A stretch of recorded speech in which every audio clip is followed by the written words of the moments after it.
This is Behind the Headlines, with behind-the-scenes analysis on issues affecting Pennsylvanians, sponsored by the Susquehanna Valley Center for Public Policy. Now, here's your host. Hi, from Philadelphia to Erie and from Pittsburgh to Scranton, it's Behind the Headlines. I'm Charlie Greenewald, Senior Fellow at the Susquehanna Valley Center for Public Policy, and I'm joined as usual by my co-host, Maura Donnelly. Maura, welcome. Hello, Charlie. It's been a while since I've seen you. It has. We've been ships passing in the night in the last couple months, so it's nice to see you. Well, it's nice to see you too, and it's fortunate we had Jerry Strickmatter and Dave Atkinson they did a great pinch job. hit for us, and I think they did a great job too.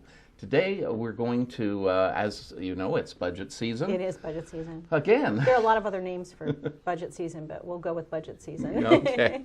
Well, it's budget season, and one of the top topics, of course, on the Capitol Hill has to be education. Yes. And what better person to talk about education, specifically higher education, than Ken Mash. Ken, of course, is the president of APSCUF, the union that represents all the faculty in the 14 state universities. And we're so happy to have you back, Ken. Welcome. Thank you, Charlie. Thank you, Maura. It's great to be back. Nice to see you. You have had, you are one individual, I think, in the whole Commonwealth that has more stress put upon you than perhaps any other. Your predecessor knew all about this. That's true.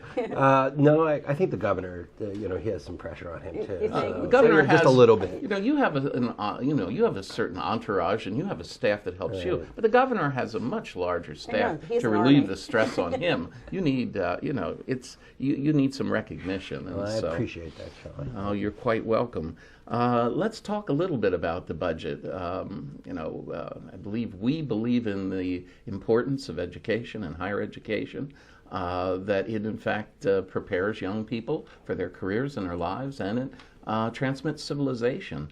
What's the budget look like for higher education? Where are we going? Are we going backwards, forwards, or are we staying the same? Okay, so the governor in his budget address did say that he wanted to increase the budget for the allocation for the state system of higher education. That's our 14 publicly owned universities by 2%, which is, the Board of Governors had said that they needed $60 million.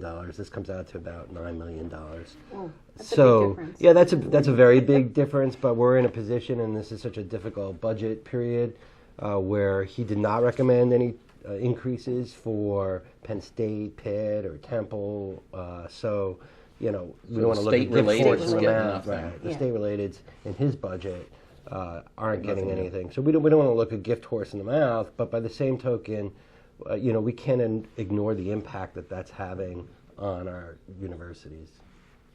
Well, so it is budget season, so are there going to be hearings that you're going to be involved in coming up? Well, those hearings already took place. Okay. So we had both the House hearings and the Senate hearings, and at those hearings, much to our chagrin, a lot of that conversation was about the comments that had been made earlier by the chancellor about the possibility, perhaps, of mergers or closures or repurposing some of our universities. We would have hoped and desired to have that conversation be mostly about the fact that we need more allocation for our universities, because essentially our enrollment, although there have been declines, and you can't ignore those declines in recent years, but our enrollment system-wide is about what it was 10 years ago. But yet this funding is well below what it was 10 years ago, and that's put a lot of pressure on our universities, but most importantly, it's put a lot of pressure on our students. Well, I think a lot of people, when they hear the cost of education, they think solely about tuition. But that's just the beginning of what it costs to go to school. Can you talk a little bit about those rising expenses for students? Sure. And the state system itself did a study in 2012. It had outside people come in to look at it. They were concerned at that time about what would be the impact of increasing tuition on enrollment. But one of the things that they told them right away is families don't care per se about tuition. What they care about is the total college cost. Right. So it's the bottom line that everybody is worried about, and you're right. So we haven't just seen increases in tuition. We've seen increases in fees across campuses. We have seen increases in tuition in different levels at some of our universities, and I think I've been here speaking about it before, that there's been these per credit tuition plans that have been at several universities. But also on top of that, there's been increases in housing costs. sometimes 2 and 3 times what they were a few years ago. Wow. Well, when we look at these costs, Ken, you talk about housing costs increasing so dramatically. Isn't it true that across the state system as a whole, most of the universities have been essentially replacing their dormitories, which have been paid for, where you get a basic, you get a desk and a closet and maybe a chest of drawers and a bed. That's all you need. And access to a bathroom. Now, everyone has gone to suites. And everybody believes that that is what the families and what the students want. I'm sure the students do, but when they start looking at the costs of that versus the cost of the old-fashioned dormitory, how does that shake out? True. I mean, I think, of course, the students want that. Sure, they want that. I mean, we all have a lot of wants. We've all pretty much gone along with it. I think it's a matter of knowing what your market is, knowing what your purpose and who you're trying to serve is. I think it's my belief that our universities were created to really serve working class people, lower middle class folks, to help them achieve the American dream, to give them an opportunity. In fact, it's our mission to provide a high quality education at an affordable cost. When all the universities, not just ours, but all the universities, starting about 10 years ago, got into this mad dash to start to build these apartment-style and suite-style dorms, I don't think they truly thought out what is the impact on that on lower-income students. Mm-hmm. Because if you're going to be increasing those costs significantly, you're going to shut out students. So we're really concerned about our students who are at our campuses and the kind of debt that they're taking on to do it, whether they can afford to stay another year, because some of the universities have now, on top of increasing their costs for housing, have also said you have to be on campus in that housing for 2 years. Okay, so we're concerned about our students and that go there now, but we're also asking the question: how many students are not going to the university at all because they just can't afford it, or for them the debt that they would have to take on looks so steep that they and their families look at that and say, look, I'm not going to put you in that kind of bind. If your average family income is $50,000 and I say to you that you're going to wind up with $40,000 in debt, that's very different than if you're making 90 or 100,000 and I say it's a 40. Now, we can make a case, a fair case, that looking at what's going to happen in the world and the projections that are there, that even so, with that $40,000 debt, it'll be worth it over your career. But I think it's extremely intimidating to look at that debt up front. So I hear there's a study being done by the state system about all of this. So can you talk a little bit about what the objectives of the study are and time frame and what you think they're going to try to accomplish with it? Right. So the chancellor at the State of the System address several weeks ago made this sort of pronouncement that we're going to be doing this study. He had been talking about it for a while, that we're going to do this study. But he went on to talk about other states and what they're doing. And he said that other states are struggling with this issue, and they've done closures, and they've done mergers. And he said, I'm not saying that we're going to do that. So in fairness, he never said that we're going to do that. Yeah. But he said, he asked the question, will we have to do that? I can't answer that question, and neither can you. And there were media there, and of course, the statement being what it is, they picked up on that part of it the most and ran with it. I think it was really unfortunate. It came at a time when our universities were recruiting students, and to put the word out there, and I think a lot of students, people in the communities were asking, is your university going to shut down? Is it going to be merged with someone else? And that can't help our enrollment in the end. So, we were concerned about that. I'm happy to see that in more recent weeks, they've sort of been dialing that back a little bit, saying, look, closures are a last resort. We have no intention of trying to close them, that they're looking for ways to, structure the system so that it's the most cost efficient that it could possibly be. But let me just say that overall, I find that whole question about looking just at our universities and saying, is the university succeeding? Is the university failing? To be extremely disturbing, because it's asking entirely the wrong question. It's treating our public universities like they're businesses, and they're not businesses. The real question that needs to be asked is, is the Commonwealth doing what it needs to prepare for the future? Is the Commonwealth adequately serving a generation of students? And when we look at the allocation and the failure to increase that allocation, what that's done to tuition, what that's done to fees, the possibility of closing students out, I think the numbers speak for themselves, that we are increasingly turning our backs on a generation of students.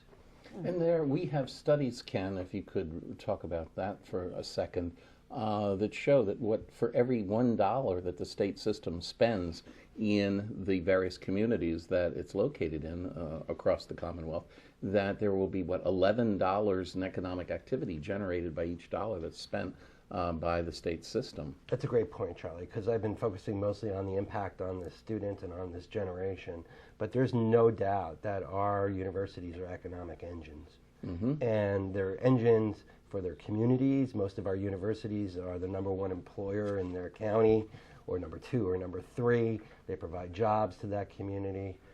But we also overall add to the Commonwealth. And of course, our students, when they graduate, become taxpayers and put money back into the Commonwealth.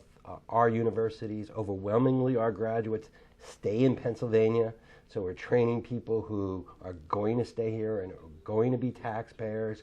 And I think that you could wind up in a situation where you're being penny wise, pound foolish.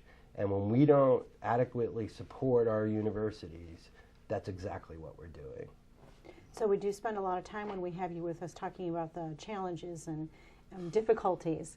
And we just touched on something very positive. Is there something else really positive about all of the universities that you want to tell us that's going on right now? Well, I know that at each one of our universities, and I'm very proud to represent our faculty and our coaches.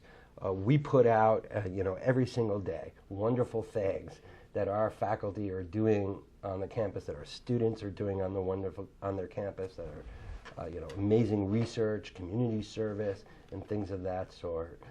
These are great institutions that continue to provide great education to students. We just need to make sure we're helping them out. Well, we only have about 20 seconds left, Ken. What do you see happening on Capitol Hill and related to the budget? You think there's a hope that maybe you'll be able, the state system will be able to get a little bit more, or just hold the governor's recommendation? Yeah, we're always hopeful that we'll get a little bit more money, but and you'll ask for it too. Well, and we do ask for more money, but we're also realistic and we understand what's going on in the Commonwealth right now. So we're concerned not just about this year, we're concerned about what's going to be happening into the future. And I think what we need to do is to tell a story about our universities, the true story, which is, as you said, a positive story about what we do for the Commonwealth. And we need to make sure that the legislators understand that and that the governor has a good sense of what we do. Okay, Ken, thank you very much for joining Maureen and me today. Thank you. We're coming right back with the second segment of Behind the Headlines. Stay tuned. Behind the Headlines is brought to you as a public service by the Hospital and Health System Association of Pennsylvania, helping hospitals provide healing, health, and hope to communities across the state. And by the Pennsylvania Chamber of Business and Industry. The Pennsylvania Chamber serves as the frontline advocate for business on Pennsylvania's Capitol Hill by influencing the legislative, regulatory, and judicial branches of state government. Additional underwriting provided by the Worrell Corporation Foundation, based in Carlisle, Pennsylvania, by the Edward H. and Jeannie Arnold Foundation, and by the Pennsylvania Manufacturers Association. Business in Pennsylvania is our business. Behind the Headlines is also supported as a public service by the Pennsylvania Highway Information Association, the go-to source to learn about transportation projects and issues. Visit pahighwayinfo.org. Welcome back to Behind the Headlines. On this segment of Behind the Headlines, I'm joined by Ed Arnold, the president of Susquehanna Valley Center for Public Policy, and one of the state's leading businessmen, and of course, the gentleman who you write questions to about finance and investing for the Arnold Report. So we want to have a new segment of the Arnold Report today. Ed, we have received quite a few questions in a variety of areas. I don't even know that we'll be able to get to all of them today. But one of the basic questions, and this bedevils lots of people, and let me read this to you. The news has had many reports in the last year about the new American dream of finding a good place to rent instead of own. Do you believe that renting is the best course of action for young and middle-aged people today? What are the pros and cons of renting versus owning today? Why have they changed from just a few years ago? It's true. One hears in the media all the time now, we're discussions of renting instead of owning. What's happening, Ed? Is there something that's changed on the economic landscape? Well, basically, we believed before that homes can only go up in value. True. Well, we learned that that's not the case anymore. And basically, I divide it into three things. The time you expect to live where you are, how mobile are you going to be? And so therefore, if you're saying, I want to very possibly move, or my family's going to grow, or something's going to change in your life, in under 5 years, it probably doesn't tend to pay to own because the cost of transfer and the risk of transfer is substantial. But really, you're back to also math. The math is, what are the interest rates? What would your mortgage cost you? What does it cost to own a home? Rent is very simple. This is what you pay for rent. Now you have your, what I call the variables, but you have that whether you own a home or you rent a home, your cable and things like that. Utilities and so on. So therefore, basically, if you put all the items together, maintenance of your home, the taxes on your home, the insurance and so on, which none of those items you have if you rent, what does it cost you, the one versus the other? The big thing that's variable now is interest rates have changed so drastically, which has made owning less. And the other side is rents have gone up substantially because people can't afford to buy. So basically, it depends on your area. What is the math? What is your time frame? But then there's also the intangible of quality of life. If you are a nester and you like to work in your yard, or you like to do this, or you like to do that, if you rent, you can't do anything. You can't change it. You almost can't put a picture on the wall if you put a hole in the wall. That's true. That's why there's security deposits. That's right, because anything you do, it's got to be the way you found it.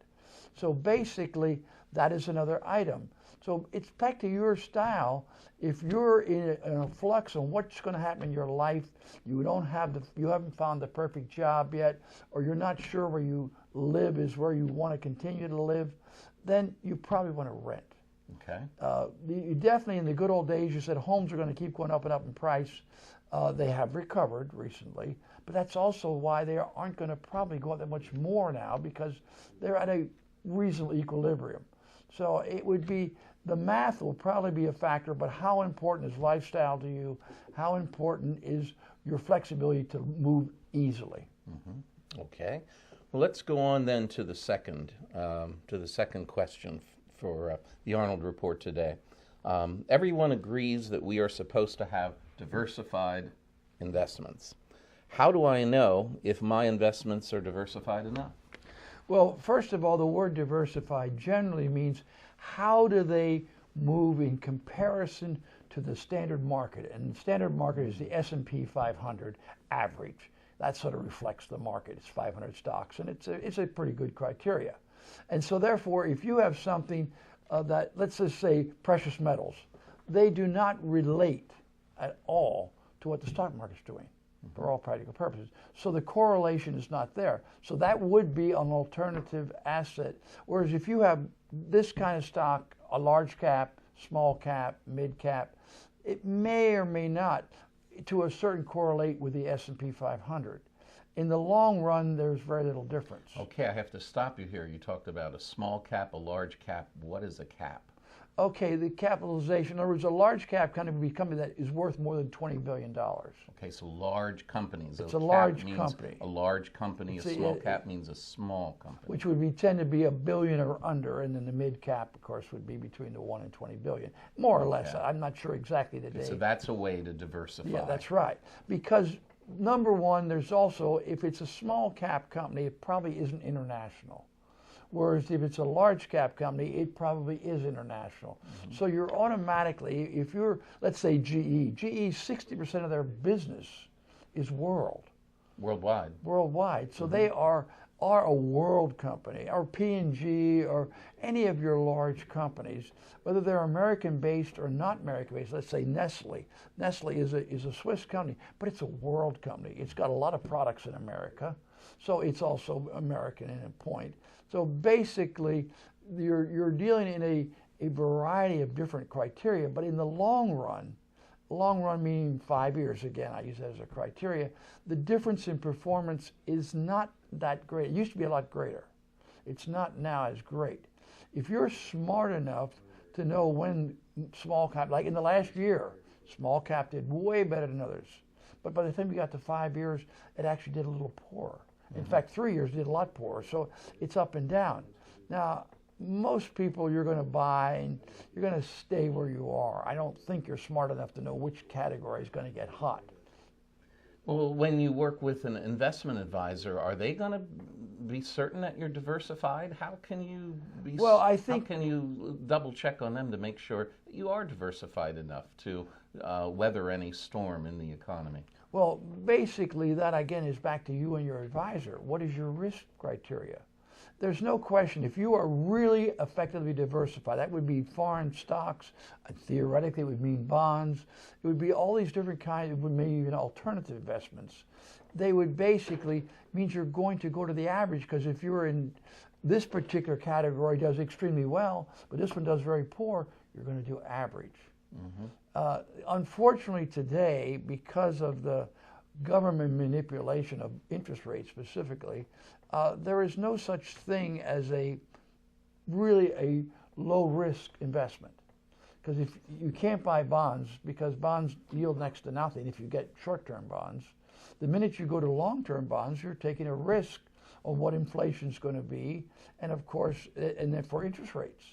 So it is very difficult to say, well, what is a really low? In the old days, you bought utility stocks if you wanted something really reliable. Well, now utilities have deregulated. So now they're no longer this simple, very reliable. They have trouble. Some utilities are in very big trouble. I was going to ask you about bonds. If you are an investor, traditionally stocks and bonds are out there, and you're supposed to balance them to some extent. And you're saying now the investing landscape for bonds right now is not good. Very frankly, I don't think you should have bonds in your portfolio. Okay. Because their fact is interest rates are very, very low. They can only go up. If they don't go up, even a 10-year treasury today is 2.5%. Well, lots of things are going to happen in the next 10 years. So to tie up that money, and if in between, if you would want to sell it, if interest rates would go, let's say from where they are now, they would double, which is not very much since they're only 2.5, they went to 5, that bond would almost lose half its value if you wanted to sell it in between. Okay. Now, again, if you hold it to 10 years, no, you get what you get, but you're losing out to inflation. So basically, owning any bond, and then junk bonds, which is again, there's two kinds of bonds. There's investment grade, and then there's junk. Unfortunately, there isn't anything in between. So you go from being investment grade, which you'd think that's very, very good, which is triple B, but you got triple A, double A, single A, then triple B. You got all those categories. That's investment grade. If you're a double B, that's only one little notch below a triple B. Now you're junk. It's an ugly term, but that's the way that we talk. Well, you mentioned junk bonds. Should our viewers be interested in junk bonds at all? Overall, let's put it this way, if they're high-grade junk bonds, because again, triple B, double B isn't that different. Okay. So, but you could also have literally a D, which means it's on the verge of bankruptcy, probably. Well, we touched on the issue of financial advisors. We have another viewer who sent in a question that says, my financial advisor only wants to meet with us once a year. Shouldn't investors meet with their advisor more than once a year to review their portfolios? How do you feel about that? I think they should. Now, again, you don't have to be eyeball to eyeball. In this day of communications, I'd be old-fashioned, pick them up and talk to them on the phone, which would be the most logical thing to do. But you can even email them and say, look, something's changed now. My my children are now out of college, I don't have that expense, or I've just lost my job and now I'm a little more concerned. So that if there's a major event in your life, or when Trump got elected, that was a major event in the economy of the country, and it changed the risk factors. Depends on, but again, the market in this case went up very strongly. So if things happen, but I would think quarterly would seem to be a more logical. It may be a very short conversation, or this email back and forth. There's not much happening in my life. There's much happening in the market. Should we change anything? But I think quarterly would be more appropriate. Okay. Other listener or viewer wrote in and asked, what is a boutique investment bank? Should I be using one of them? Basically, very frankly, you as an average investor, the answer is no. A boutique investment bank raises money for a specific industry, generally small companies. They have customers that are aware of, they want to make higher risk investments. This would be higher risk investments. Okay. It would not be. For the average person, the answer is it's a form of that people use to finance, not necessarily as an investment. Okay. The next question is, how does a convertible bond work? Should I have them in my portfolio? Well, you just talked about bonds. But what about convertible bonds? Convertible bonds are pretty much a dead category. There's very few of them left. They're running off. They've the funds that are around are very small. They haven't performed well. So basically, the answer is no. You shouldn't have them in your portfolio. Okay. The next question is this a good time to invest in commodities? If so, which ones, and how do I do it? They must be looking at some of the activity that China's engaging in. Well, that's the problem, right? My answer is no, you shouldn't. Commodities, are very speculative. They are controlled by forces that can change very quickly. China controls a tremendous number of commodities in the world because they're the biggest buyer. If you're talking about precious metals, that should be part of your portfolio. And that would you just buy and hold, because that is diversification. That's the ultimate diversification. But as far as any other commodity, I would say no. It is a very, very high speculation, and you can't project. So I shouldn't be buying any pork bellies. No, let's put it this way. Right now, the world, 50% of the world's copper is bought by China. China is stockpiling oil. They affect that, even which is the largest single commodity. And for that matter, China imports a tremendous amount of soybeans.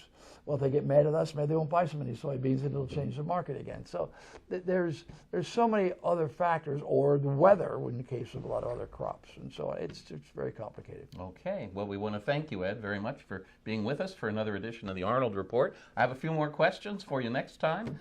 Viewers, please continue to send your questions in to Mr. Arnold, and we'll be with you next time for a new edition of Behind the Headlines. We'll see you then.